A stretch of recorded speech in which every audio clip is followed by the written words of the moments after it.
ఇవ్వండి ఫ్రెండ్స్, ఆ రోజు చూసాం కదా పంటను ఎలా కోస్తారనేది నెక్స్ట్ లెవెల్ అనమాట దాన్ని. ఇలా కోసి అయితే ఇలా పెడతారనమాట.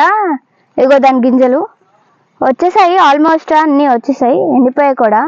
సో దీన్ని ఇలా కోసేసి కుప్పల కింద ఇలా అయితే కుప్పల కింద వేస్తారు. చూడండి మొత్తం పొలం ఇలా కోసి అలా కుప్పలు వేస్తారన్నమాట.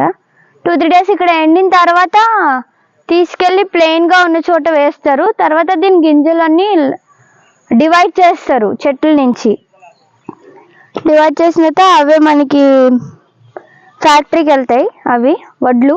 ఇప్పుడు మీకు అదే ఆరబెట్టిందే చూపిస్తాను, పదండి ఫ్రెండ్స్, లెట్స్ గో. ఇదిగోండి ఫ్రెండ్స్, అది కట్ చేసింది వేరు చేస్తారు కదా ప్లాంట్ నుంచి, అదే వడ్లు.